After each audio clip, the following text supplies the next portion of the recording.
अस्सलाम वालेकुम ख़ातिन हज़रात, मैं हूं इसरार अहमद कसाना। दो बड़ी डेवलपमेंट्स हुई। नंबर एक तो ये कि जो सुप्रीम कोर्ट की तरफ से आज जो हियरिंग हुई, जिसकी आपने रिपोर्ट पढ़ ली होगी, कि वहाँ पे जो मुख्तलिफ़ लोगों को बुला के, स्टेट बैंक में हैं, दूसरे इलेक्शन कमीशन के लोगों को बुला के सुप्रीम कोर्ट ने ये कह दिया जी कि सोमवार तक 21 अरब रुपया जो है वो जमा करा दिया जाए, और स्टेट बैंक ने कह दिया है कि जी हमारे पास पैसे हैं, हम करवा देंगे। अच्छा, अब इसके बाद क्या होगा इसका भी तरह तजिया करेंगे, और साथ साथ हम देख रहे हैं कि जो एक इन कैमरा सेशन होना था पार्लियामेंट में उनका, आर्मी चीफ का, सिक्योरिटी सिचुएशन के हवाले से, उसकी भी तफसीलात जो हैं वो सामने आ रही हैं, और उसमें भी मुख्तलिफ लोगों को कोट करके बताया जा रहा है कि वहाँ पे क्या क्या बात हुई है, जिसमें बेसिकली उन्होंने ये कहा है कि जनाब आपका नया पाकिस्तान या पुराना पाकिस्तान छोड़ें, आप हमारा पाकिस्तान की बात करें। और साथ साथ उन्होंने ये भी कह दिया है कि there are no go areas in Pakistan, which is good, which is a good news actually. तो क्योंकि मैं ये सोच रहा था कि अगर वो कहते हैं कि नहीं पाकिस्तान में से बड़े शदीद हालात हैं, तो न्यूजीलैंड की टीम शायद वापस ना कहीं चली जाती, खुदा न खास्ता। तो ये सूरत हाल जो है उन्होंने अच्छा किया कि इसको बिल्कुल डिस्पेल किया है। इस तमाम सूरत हाल का जायज़ा लेंगे और चलेंगे लाहौर और बात करेंगे सीनियर सहाफ़ी और अपने भाई जनाब सलमान आबिद साहब से। सलमान भाई अस्सलाम वालेकुम जी। वालेकुम अस्सलाम। इसरार भाई कैसे हैं आप? ठीक ठाक हैं? अल्हम्दुलिल्लाह सलमान भाई, बस आखिरी अशरा है, दौड़ लगी हुई है आपकी भी और हमारी भी।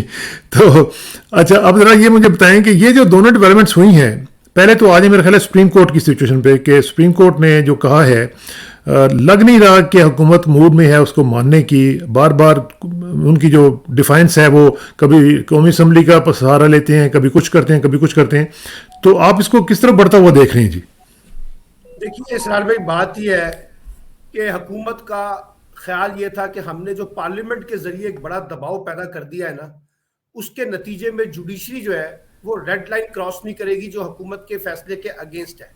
हाँ। लेकिन आपने देखा कि तमाम तर कोशिशों के बावजूद, यानी आपने कैबिनेट को इस्तेमाल किया, आपने पार्लियामेंट को इस्तेमाल किया, आपने इलेक्शन कमीशन को इस्तेमाल किया, आपने वफाकी इदारों को इस्तेमाल किया, चीफ सेक्रेटरीज को इस्तेमाल किया, आईजी पंजाब को इस्तेमाल किया, वजारत खजाना को, गवर्नर स्टेट बैंक को। उसके बावजूद भी सुप्रीम कोर्ट ने किसी भी किस्म के दबाव में आने का जो फैसला था उससे इनकार किया। एक बड़ी वाजे तौर पे बात की है। और कल जुम्मा था और एक बड़ा सियासी झटका हुकूमत को लगा कि इस बुनियाद के ऊपर कि सुप्रीम कोर्ट अभी भी बदस्तूर कायम है अपने उस फैसले के ऊपर। और कल बड़ी दिलचस्प बात यह हुई है कि गवर्नर स्टेट बैंक हो या सेक्रेटरी खजाना के नुमाइंदे हो, किसी ने मालियाती क्राइसिस का जिक्र नहीं किया। हाँ। किसी ने यह नहीं कहा कि हमारे पास पैसे नहीं है। किसी ने यह नहीं कहा कि इस मुल्क का खजाना खाली है। सबने ये कहा कि जी हम तो पैसे देना चाहते थे, लेकिन क्योंकि इस वक्त वफाकी हुकूमत मजबूर है और वो पार्लियामेंट का एक फैसला जो आ गया उसकी वजह से हम पैसे नहीं दे पा रहे। यानी वो जो एक पूरे नैरेटिव बयान किया गया था ना, पहला नैरेटिव ये था कि जी हमारे पास पैसा नहीं है, दूसरा नैरेटिव ये था कि सिक्योरिटी का इशू है। इनके बरक्स कल जो सारा खेल खेला गया वो पार्लियामेंट के जरिए खेला गया। और अब आप देखिए कि पार्लियामेंट की पैर दर पैर रेजोल्यूशनें पास की जा रही हैं।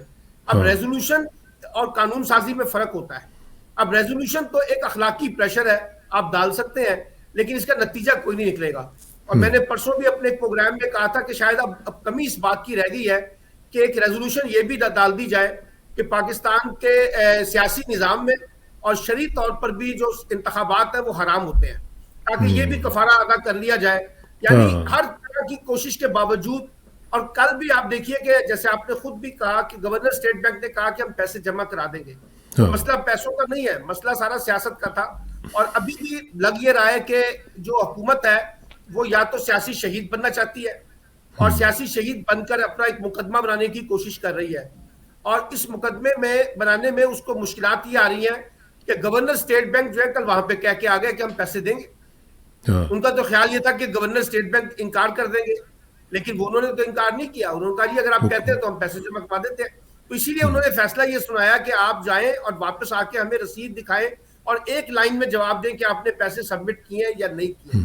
तो अब ये सारी अच्छा डिबेट ये शुरू हो गई है कि जी गवर्नर स्टेट बैंक जो है वो एक खुद मुख्तार इदारा है, स्टेट बैंक, आपने उसकी खुद मुख्तारी को चैलेंज किया है।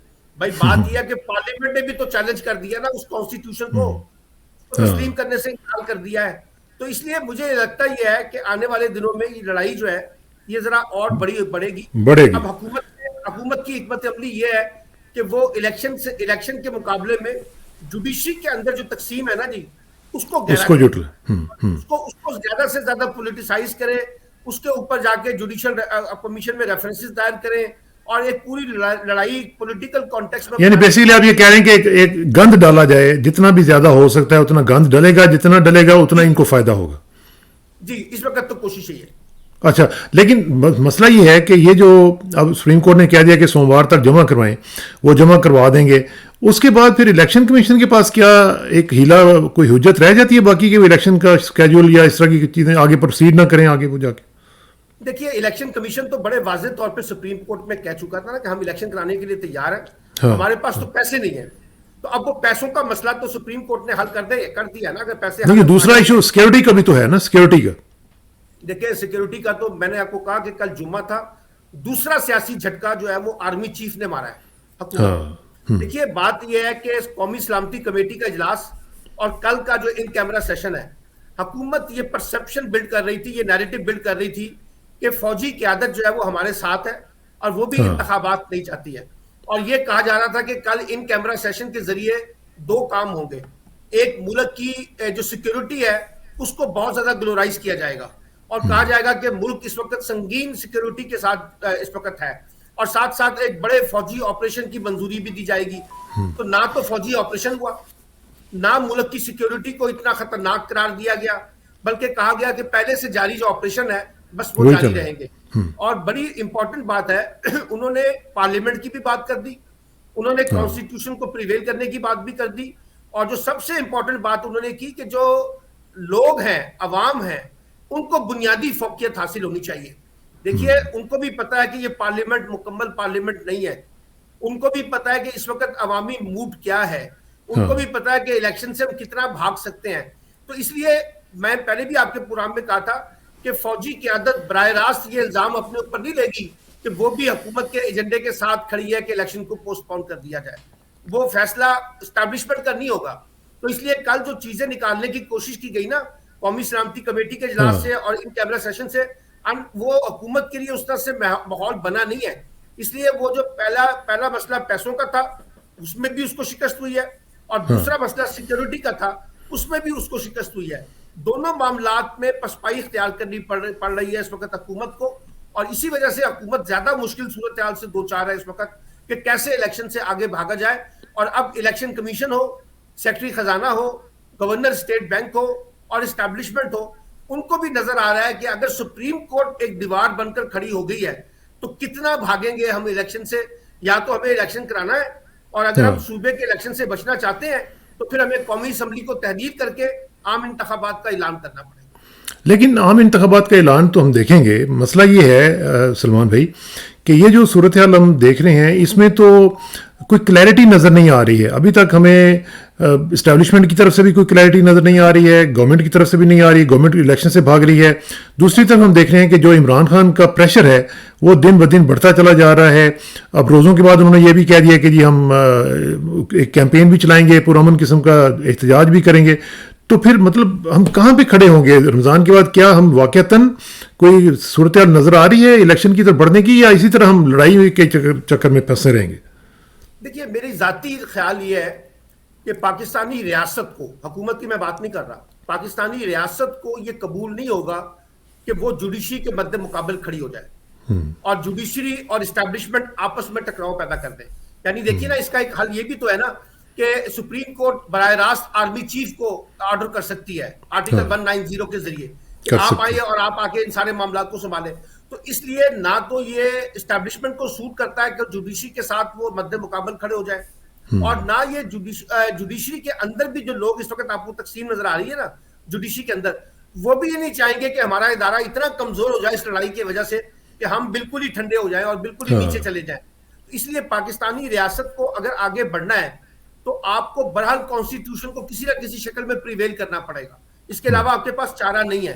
तो मुझे लगता यह है कि पसे पर्दा आज भी ये निगोशिएशन, बातचीत और गौर फिक्र हो रहा है। ये नहीं मैं कह रहा कि इसके ऊपर अमल दरामद हो जाएगा, लेकिन ये गौर फिक्र जारी है कि इस क्राइसिस से निकलने का वे आउट क्या हो सकता है। और बहुत से लोगों ने इन लोगों को ये बताया है कि इसका ओनली वे आउट ये है कि आप जनरल इलेक्शन का रास्ता इख्तियार करें। उसमें मुशाहिद हुसैन सैयद भी शामिल है, उसमें चौधरी एतजाज अहसन भी शामिल है, उसमें मुस्तफा नवाज खोकर भी शामिल है, उसमें अब सरदार लतीफ खोसा भी शामिल हो गए हैं, और बहुत से लोग बार बार ये हुकूमत को कह रहे हैं कि भाई इस क्राइसिस से निकलना है, और खासतौर पर एस्टैब्लिशमेंट को पैगाम दे रहे हैं। और मैं कल की आर्मी चीफ की तकरीर को उसी कॉन्टेक्स्ट में देख रहा हूं, यानी ठीक वो है। क्राइसिस को बढ़ाना नहीं चाहते, वो हाँ। क्राइसिस को कहीं ना कहीं ठंडा करना चाहते हैं। तो उसका वे आउट जो है वो निकालने की अगर कोशिश की गई या तो ये मुल्क आगे चलेगा, अदरवाइज एक कॉन्स्टिट्यूशनल बहुत बड़ा डेडलॉक पैदा हो जाएगा। और एक दफा कॉन्स्टिट्यूशन जब पट्टी से उतर गया ना, तो और ज्यादा संगीन मसाइल दो चार हो जाएंगे। वो बहुत ज़्यादा संगीनी हो जाएगी। अच्छा, इसमें एक चीज़ बड़ी इंपॉर्टेंट है, वो ये है कि इस तमाम खेल के अंदर अब 22 तारीख को निगरान हुकूमतों की मुद्दत तो ख़त्म हो रही है। अब उसके बाद उनकी क्या वैलिडिटी रह जाएगी, उनकी क्या वैल्यू होगी, क्या वो रेलिवेंट रहेंगे, क्या उनको दोबारा से कोई मैंडेट मिलेगा, क्या होगा? नहीं, मेरा जाती ख्याल ये है कि अगर कोई रेजोल्यूशन हो जाता है तो फिर आप देखिएगा कि ये मंगल तक, मैं देख रहा हूं, फोर्सी कर रहा हूं, मंगल तक ये मामलात के अंदर कोई जो है ना, अगर कोई बातचीत के जरिए मसला हल होना है तो फिर ये नया केयर टेकर सेटअप बनेगा आगे जाके। और ये वफाकी और सूबाई सतह पर नई निगरान हुकूमतें बननी है जनरल इलेक्शन के लिए, ये मैं आपको बता दूं। और ये डिस्कशन भी हो रहा है, कुछ नाम भी तजवीज हो रहे हैं, क्योंकि देखिए ना, ये मुमकिन नहीं है कि अगर आपने इलेक्शन भी नहीं कराना तो आप इसी निगरान हुकूमतों को अगले साल, इस साल अक्टूबर तक लेके चले जाएं। ये कैसे मुमकिन है? किस आइन की शिक के तहत चलेंगे? तो ये एक और कॉन्स्टिट्यूशनल डेडलॉक पैदा हो जाएगा। और ये बाकायदा उनकी मुद्दत खत्म हो गई है। अब आज के बाद जो वो फैसले करेंगे उसके ऊपर भी सवालिया निशानात हैं। तो इसलिए ये मेरा ख्याल है कि ये हफ्ता इतवार जो आज और कल का दिन है, ये 2 दिन के अंदर जो कुछ गौर फिक्र होना है, अगर इसका वे आउट निकालने के लिए, तो इसके ऊपर डिस्कशन चलेगा। और उसी के नतीजे में जब ये मंगल को बुलाया गया ना अपना चीफ जस्टिस ने, तो इससे पहले पीर वाले दिन या मंगल वाले दिन कोई ना कोई चीज सामने आ जाएगी। क्योंकि मैं फोर्स ही कर रहा हूं कि लड़ाई जो है बहुत आगे तक इसलिए नहीं जाएगी कि ये पाकिस्तानी स्टेट के मफाद में नहीं है कि टकराव पैदा हो जाए सारे इदारों के दरमियान। हो सकता है हुकूमत के मफाद में हो कि टकराव पैदा हो जाए। देखिए ना, इसके नतीजा, अल्टीमेट नतीजा क्या है? या आप माशी इमरजेंसी लगाएंगे या आप मार्शल लगाएंगे, दोनों बातें हमें सूट नहीं करती।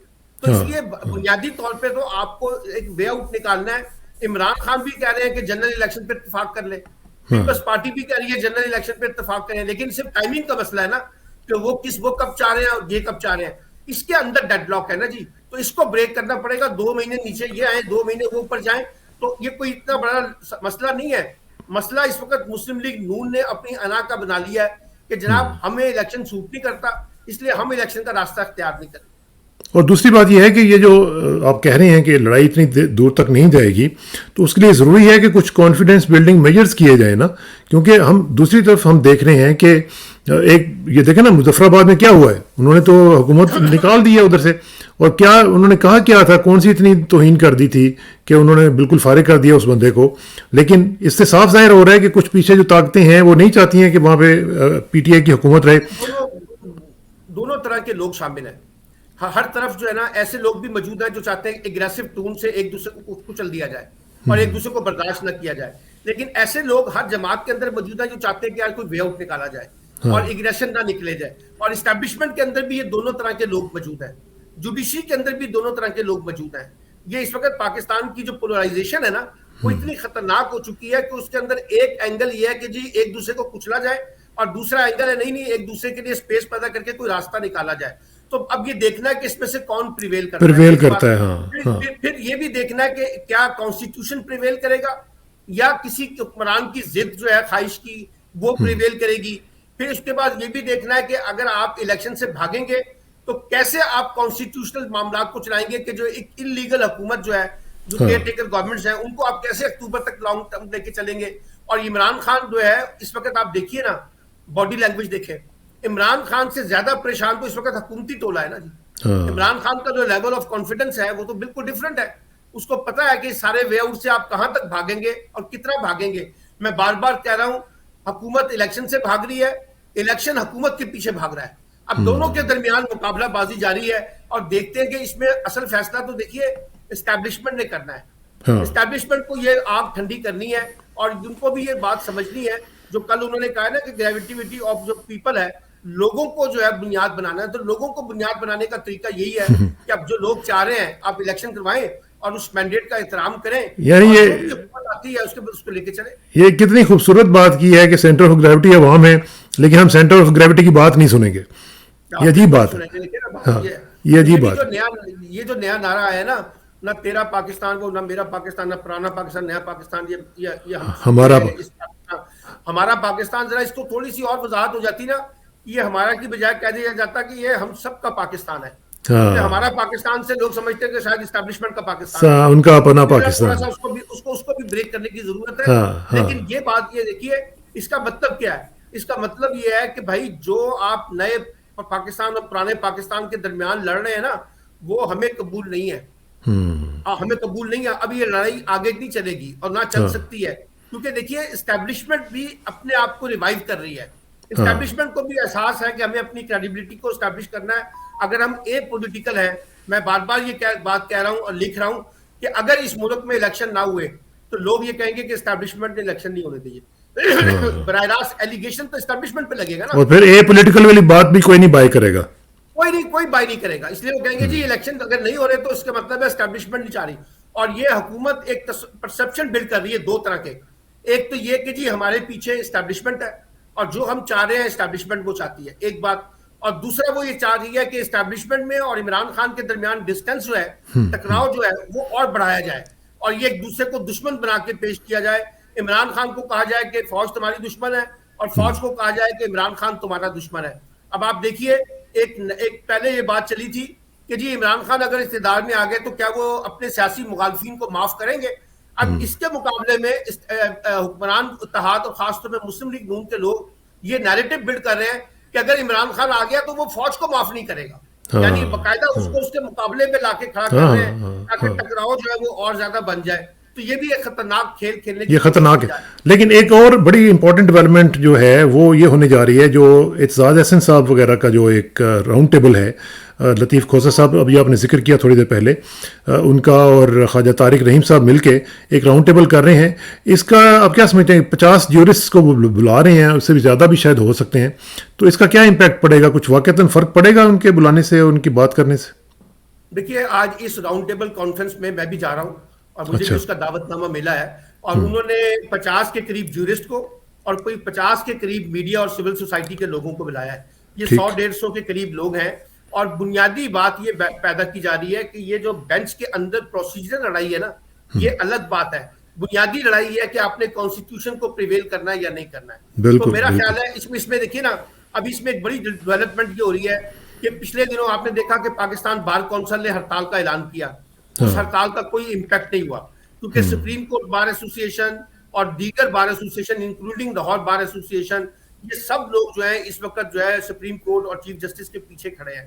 तो इसलिए ये एक इम्पैक्ट क्रिएट करेगा। अगर हुकूमत ने और एस्टैब्लिशमेंट ने वो रास्ता इख्तियार किया जो नहीं किया जाना चाहिए, तो फिर उसके हाँ। नतीजे में आप देखिएगा 3 तरह के चैलेंजेस हैं। एक चैलेंज ये है कि इमरान खान रेजिस्ट कर रहा है। दूसरा चैलेंज ये है कि जनाब आपके सामने वकला बरादरी वो रेजिस्ट करेगी। तीसरा चैलेंज ये है कि इंटरनेशनल कम्युनिटी में आप अपनी तस्वीर बड़ी खराब कर रहे हैं। पूरी दुनिया में हमारा परसेप्शन ये जा रहा है कि पाकिस्तान के पास 21 अरब रुपए नहीं है इलेक्शन कराने के लिए और पाकिस्तान में कॉन्स्टिट्यूशन जो है वो प्रिवेल नहीं करेगा, लोगों की ख्वाहिशात प्रिवेल करेंगी। और जिस अंदाज से हम इदारों को उनके खिलाफ इस्तेमाल कर रहे हैं, सुप्रीम कोर्ट के खिलाफ या इलेक्शन कमीशन के खिलाफ या इंतखाबात के खिलाफ, तो उससे भी इंटरनेशनल दुनिया में एक तस्वर ये जा रहा है कि पाकिस्तान में, बल्कि इम्तियाज आलम जैसे लोगों ने ये लिखा है और वो नुसरत जावेद कह रहे हैं कि हम तो इमरान खान का रोना रो रहे थे कि हाइबर्ड 1 वार जो चल रही थी हुकूमत, ये हाइबर्ड 2 है। यानी आप अंदाजा लगाइए ना, इतने ज्यादा दहशतगर्दी के मुकदमे इमरान खान समेत सियासी कारकुनों पे बने हैं। ठीक है ना जी, इससे माजी में इसकी नजीर नहीं मिलती। हमने दहशतगर्दी को बतौर हथियार जो है वो इस्तेमाल किया इस सारे खेल के अंदर। तो इसलिए दहशतगर्दी के मुकदमात हो, ह्यूमन राइट्स की वायलेशंस हो, जुडिशरी के ऊपर कदगने लग रही हो, मीडिया के ऊपर कदगने लग रही हो।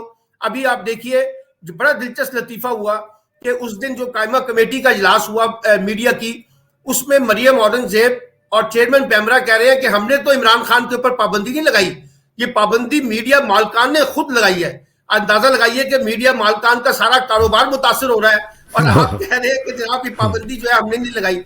जब आप इस किस्म के झूठ बोलेंगे, मज़ाक़ा खेस, तो इससे कौन आपकी बात को तस्लीम करेगा, कौन आपको बात को सुनेगा? तो इन्होंने असल में ना, इन्होंने गॉबल्स को भी पीछे छोड़ दिया है और तमाम प्रोपेगेंडिस्ट जो दुनिया में पैदा हुए थे उनको सबको पीछे छोड़ दिया इन्होंने। अच्छा, फिर उसके बाद एक परसेप्शन ये बिल्ड किया गया कि जनाब शाही मेहमान के तौर पे नवाज शरीफ साहब को सऊदी अरब बुलाया जा रहा है और नवाज शरीफ साहब के साथ सारे मामला तय किए जा रहे हैं, क्योंकि नवाज शरीफ पाकिस्तान की सियासत के लिए नागुज़ीर हो गए। वो भी आपने देख लिया और मैंने आपको बताया था कि उसके अंदर से बुनियादी तौर पे जमानतें मांगी जा रही हैं। इस वक्त हुक्मरान इत्तेहाद की जानिब से इस्टेब्लिशमेंट से जमानतें मांगी जा रही हैं। अब वो इस्टेब्लिशमेंट पाकिस्तान की भी है और सऊदी इस्टेब्लिशमेंट भी है कि जी आप इसमें से बैठ के हमारे लिए कोई रास्ता निकालें। तो मैं ये कह रहा हूं कि जितने ये पापड़ बेल रहे हैं ना इस वक्त और जिस तरह की ये पॉलिटिक्स करने की कोशिश कर रहे हैं, आप देखिए कि उनको लग रहा है कि खेल जो है हमारे हाथ से निकल गया है। अब उस खेल से निकलने के बाद वो खेल को खराब करना चाहते हैं। यानी मैंने बहुत से मुस्लिम लीगियों से सुना है, वो कहते हैं यार अगर हमारी हुकूमत नहीं रहेगी ना तो अच्छा है मार्शल लग जाए। यानी इमरान खान की हुकूमत ना आए, जमहूरियत ना चले, पार्लिमानी तसलसल ना चले, लेकिन मार्शल लग जाए तो वो हमें सूट करता है। वो कबूल करते हैं। चलें, इस पर बातचीत जारी रहेगी। आप जो सेमिनार अटेंड करेंगे उसके बारे में भी हम इंशाल्लाह चाहेंगे कि आपसे ज़रा गुफ्तगू हो और देखेंगे क्या होता है। बहुत बहुत शुक्रिया सलमान भाई, इंशाल्लाह आपसे रब्ता रहेगा जी। Thank you very much. अस्सलाम वालेकुम रहमतुल्लाह। Thank you sir.